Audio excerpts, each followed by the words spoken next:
Welcome back, everybody, to the Sharpshooter Sports Talk. We about to get right back into it, man. Where does Alabama go from here? It's a lot of things that we can say, but I know the guys had to get their thoughts off, so I'm gonna let Coach Al start us off. Where do the team go from here, and what should we improve on, Coach Al? Well, I say this, the messaging is important here from the staff and his leadership on the team, players, the locker room. Most importantly, I think the locker room is more important. With, hey, let's stay together on this thing. We worked hard for this. Let's just go back to the grind. Let's go get our stretch on today. Let's come back to work tomorrow. Hey, next man up. Next team up. Try to bring some positivity in the locker room and all of the togetherness and everything that was built over the summer. Don't let it evaporate with one loss. Start pointing fingers at each other. That's beyond the X's and O's. And I think with a loss like this is most important that the guys have it out in the locker room first without the coaches. So you got to have that right now, because if you don't, man, the guys in the locker room are gonna start talking. That's bad. That's poison. Yeah. Okay, that can go back to the 2000 season with Mike Dubose, um, and we can go 3-9 or whatever we went that year after we were preseason ranked fourth. So yeah, that's why I think we go. Coaches wise, I think you got to go back and look at this game, and I think you got to go back and look at the losses you had with games that were similar to this and say, hey, did we learn anything? And you got to fall on the sword in front of your players. Otherwise, you're gonna lose them. The team is more than just the players; it's the staff too, and that trust that you build up that allows you to coach a guy up. If I'm wrong, man, I'm the first one to admit, hey, coach didn't put you in the right position to have success today. Here's why. I'm gonna open myself up to you because I trust you. If you're a team captain, if you're one of the senior guys, it's got to be on that level. We're not talking about 14-year-old boys here. We're talking about guys trying to go to the NFL, and we're in the SEC. So I hadn't hit the panic button yet. I'm just extremely disappointed that we go with losing to 4 unranked teams since we've been there in Tuscaloosa 2 years. And typically, with the exception of Tennessee, all the losses have been identical. That's systemic. That's problematic. All right. That's on the coaches. If they don't fall on the sword with the players, you start losing credibility with the players. I can get into the X's and O's, but that's where I would go. This right here is a character issue. It's more than anything with the team. It's a culture issue, period. Yeah. What's your thoughts on this, man? So I'm going to give two thoughts, but before I give that, Coach Al, to add to that, all 4 losses have been on the road except one neutral site loss. On the road. So we're not losing in Tuscaloosa either, to add more to that.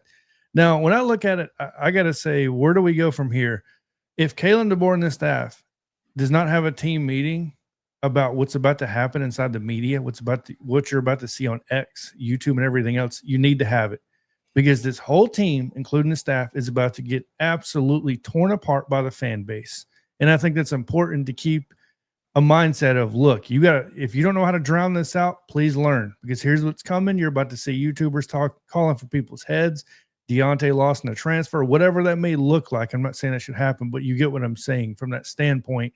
That needs to be the first thing. The second thing, buy in to the program, buy into what Kalen DeBoer has given you, because so many people can sit there and say, well, is the buy-in there? Because when you watch the film and you see Bray Hubbard jogging around or Hill Green getting blown up or whatever that may look like, it looks like from a fan standpoint, you're almost uninterested and don't even want to play the game.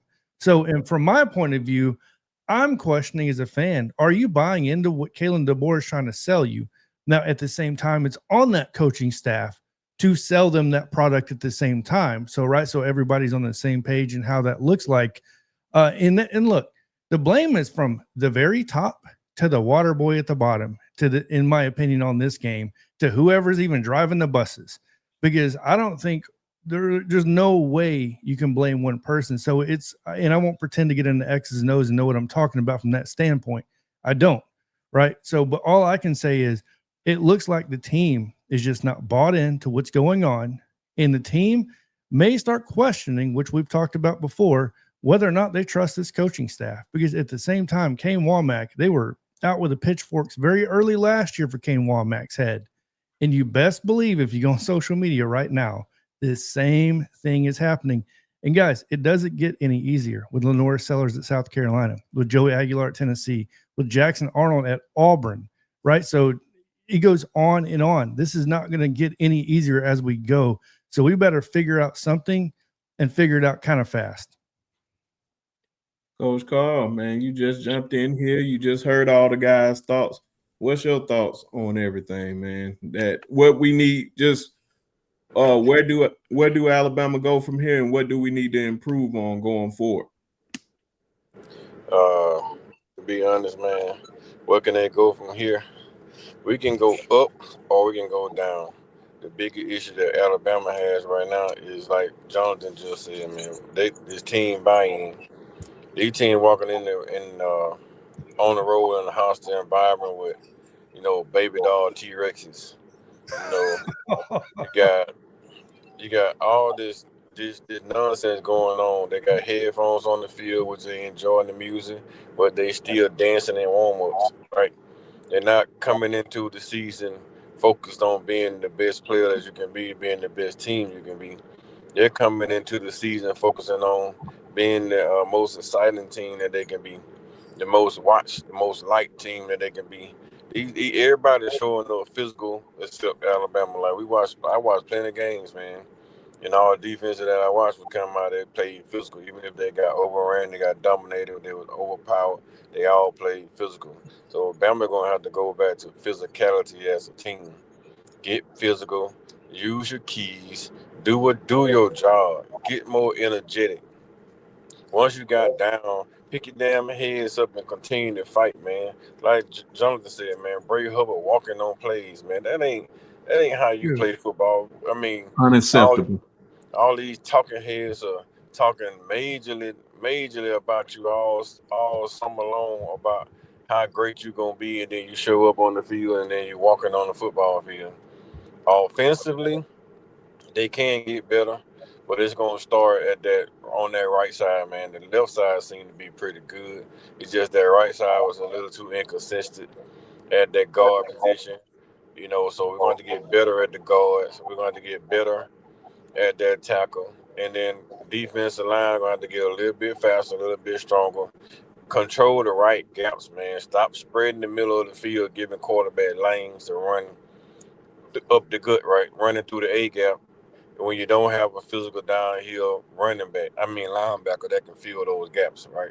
You have Mekhi Hill Green. He's a little slower.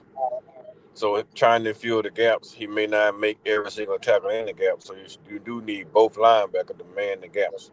Right now they don't man the gap, so at 3-man front it's really not going to work when you don't have a physical linebacker to come down and man those gaps. They got to do something about the ends, not so say the ends, but the bandits. Taking the bandits out the middle of the football field and putting the bandits on the end like they're supposed to be. Put two defensive tackles in the middle, two bandits on the end, and use your wolves on passing down only. Uh, You heard that, John? Did you hear that? Oh, Did you hear that? Did my you hear that? Lord. Yeah. Safeties, man. Safeties, knowing that you running too high safeties and you seeing a thing, you see a wishbone type of offense that you'll need two side safety. One safety gonna have to come down and play around the line of scrimmage to fill in the box. They put that 7-man in the box, right?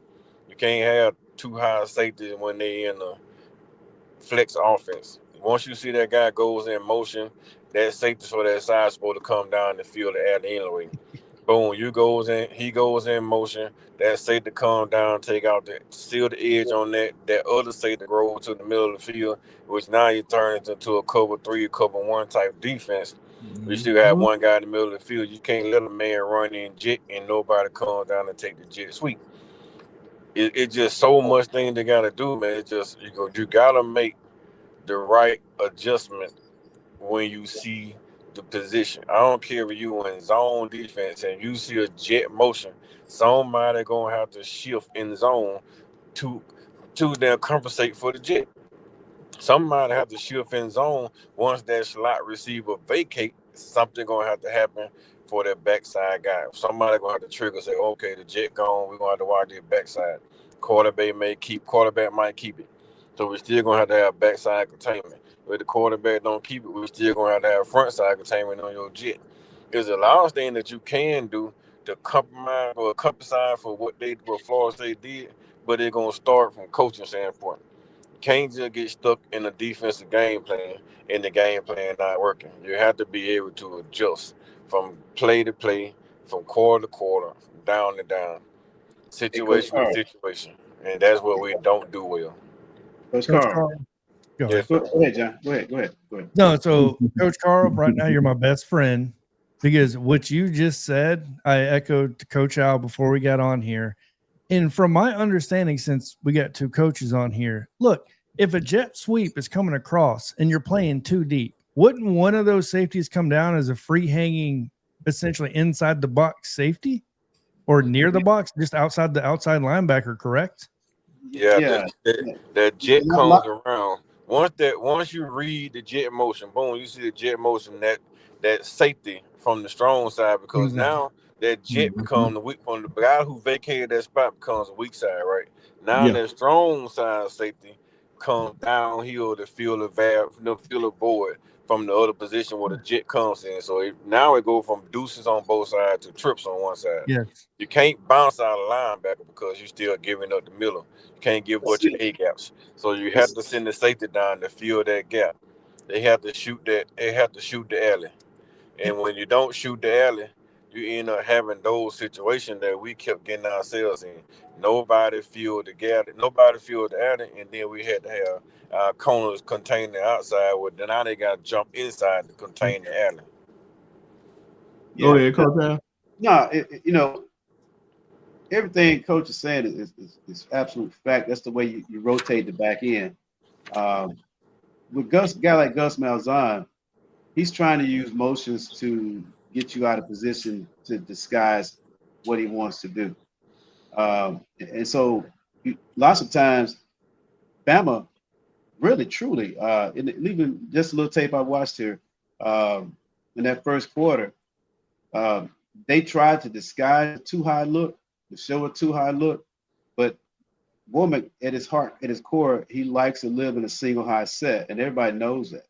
Okay, so when you look at that long, Coach Carl, you look at that long pass that Squirrel White got, two Yes. things would happen right there, in my estimation, that the freshman Dejon Lee was playing like in a man off man kind of technique because he never got a jam on the receiver. Okay. And then Gus Malzahn had saw it in the previous play as to how we were defending the motions because he was looking at the rotation of the single high safety. So all he did was he ran the same motion. Single high safety rotated over to the motion, which left Dejon Lee by himself. Okay. Now, Dejon Lee is a true freshman, and then Zay Mincy as a second year guy. He's the back end guy. He got to see that. Zay, that is the safety. So Dijon probably thought he had help over the top because he gave him a free release. And then by the time Zay realized, oh gosh, one's gone. Okay, on the other side. He was too late to the party. The freshman's burnt. So it could have been a blown coverage, a miscommunication, but that is also the fallacy with that single high coverage against a team that giving you a lot of lateral side to side motion just to see how your back end is going to get out of position so they can attack a weakest one with the go route, the vertical game, and out leverage you to the grass. And time and again, they out leverage us to the grass, and we never had anybody running the alley or the other safety rotating. I'll tell you why he couldn't rotate, because he was down as a hang defender to the strength of the defense. Go look at it. ain't no way in the heck he's gonna get there. So fundamentally, our formation is flawed against a team that's trying to leverage the edges and then hit you with the vertical game when you're out of position. It's just a bit because you have to disguise that kind of stuff. If you want Bray Herbert to actually go down to the strength, show the too high look, okay, and then stay in it, and then rotate him down because otherwise, just what I explained to you is going to happen. A guy like Gus and a guy like me is going to take advantage of that. Facts. Go and look at the first quarter and go look at those alignments to the strength. Ray Hubbard down almost 7 yards off. He's probably playing 1 yard outside, 7 yards deep to number 2. Okay, on that side. And then the single high safety in the middle of the field. And you got a corner playing off the backside to the single side. Okay. And he's playing a man off. Go look at it. Now, just what I explained to you, I'm gonna eat that up. Yeah. Unless I got some pressure up front. I got 4 down guys that are big guys, that's just gonna eat up blocks, and my linebackers are seeing it.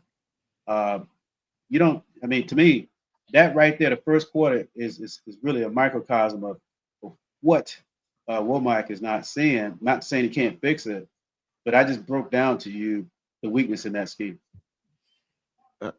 I think the guys just got a lot of work to do, man. It's a whole lot of work to do. It's a whole lot of blame to go around. It shouldn't be nobody pointing fingers that you're not doing your job, because I don't believe the Nets, man, is doing their job. So am I still frozen? No, you good. But it shouldn't be no My type bad, of man. I don't know. I keep freaking. It shouldn't be no type of finger pointing whatsoever. No. When it comes to this team, man, we got a whole lot of work to do.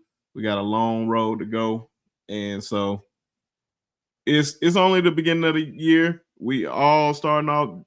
We all not happy of what we're seeing right now, but it's a long season if we continue playing like this. But definitely, I'm gonna Coach let is the gonna have guys to say realize something. too, man, that doing and you're not doing properly is just chilling, man. Like y'all sitting on the sideline letting these guys run out here and get embarrassed. Put the people in position that want to play. They may not know every single thing about it, but if they want to play the game, put them in position and let them play the game. You can see you learn a lot by sitting on the sideline watching. You really do. A lot of stuff that you do on the sideline as a player is mental. You get in there, you're mentally messed up because you ain't playing. Then you get a chance to get mental reps. You say, oh, okay, I see why he playing, because he's doing such and such. When I get back off in there, I'm bigger, I'm faster, I'm stronger, I'm going to do what he doing, and I should be able to dominate that guy a whole lot better than what he's doing. Everything is mental, man. We don't have, it's just mental capability right now as a team. These guys think that they're faster than they really are. They think they're stronger than they really are. They're listening to too much damn social media talking about how fast you run. I don't give a damn, man, how fast you run if you don't have good technique. I don't give a damn how fast you run and you don't know how to damn come out of your break at the top of your route. I don't give a damn how fast you run and you don't know how to set up a defensive back. None of that matters if you by having speed. Speed don't mean that. The speed kills if you know how to use it. But if you don't know how to use it, speed it ain't even, it's not even worth having the speed. I'd rather have a dude run 4.5 on defense than have a guy run 4.3. You give me a 4.7 or 4.9 defensive back that plays with his leverage and technique, I'll take that any day. Because he knows not to get beat because he's slow. He's not gonna gamble because he knows he's not fast enough to take a chance. Give me somebody that's slow with great technique and great ball skills and great mental capability. And Coach instead of talking about all these fast Yeah. guys that 6'3", 6'4", 6'5", and you run like a deer, they don't make no difference. 5'10" and run like a deer and not taking a chance is just as good as them having a 6'3" guy that looking in the backfield taking a chance because you tall. I mean, Hold on, Coach Karl. at Hold some on, point, Coach. man. I don't think he can hear us. But I don't think he can hear us. But Coach Al, Yeah. everybody say y'all final words and we're gonna get up out of here. Okay, cool. Okay, cool. Yeah. Just something real South Carolina, quick. Virginia Tech. Yeah. Yeah. One thing I think what got us with the defense, and we haven't even touched on the offense, because the whole key to winning football games is playing complementary football, offensively and defense. So we just been talking about the defense here, but we got to get some production from the offense. We got to sustain drives. We got to put points on the board. We got to do this kind of thing. But let me say this about Womack. again, what we saw last year. He just wasn't very creative in disguising his defenses at all. Contrast that to what we saw against LSU and Clemson last night. I mean, LSU's defense with that coordinator they had last year, who didn't have the talent, they held Clemson to what, like 30 some yards rushing on the road. So when you go on the road, your defense has to literally choke the life out of a team just to keep the crowd out of the game. you can't have them running up and down the field and gashing you, putting your team on skates. Okay. And another thing too, one last thing, I would say this from a schematic standpoint, Tim. That play where Deshaun Jones got beaten. Okay. We were in a split safety look. And the vulnerability of a split safety look is straight down the middle. That's why you hear a lot of Tampa 2 calls and stuff like that. All right. And so his technique was kind of horrible because he got beat. The ball was underthrown. So that's coaching. It's not that guys don't have athletic ability or to want to. Like Coach Karl said, you got to put the players in a position to make plays. Okay. One last point. Styles do make fights. Okay, a team like this is ultra hard to prepare for. You can't replicate the speed that they're running it at. So our team is going to look totally different when we play somebody in a more traditional scheme, in a more traditional offense. Our team's going to look totally different. You know, like maybe next week, you're going to see a total different team because the matchups are different. You know, just because you got to run a quarterback, that doesn't mean you're running an inverted veer or a flex bone offense to the speed that Castellanos has, familiarity with Gus Malzahn. Styles makes fights. Look at the LSU Clemson game. 2 teams evenly matched. Look what happened. Look at Texas and Ohio State. Styles makes fights. The games were similar. This was an outlier, a one-off that we got to see against Vanderbilt. We got to see against Oklahoma, probably. We got to see against Auburn, probably. Not so much, I wouldn't say so much South Carolina. They don't run this scheme. Norris is just gifted. So we might play a different game against them. So I'm not going to necessarily give them that. But against this inverted wishbone flex veer type offense, Womack has a lot of work to do.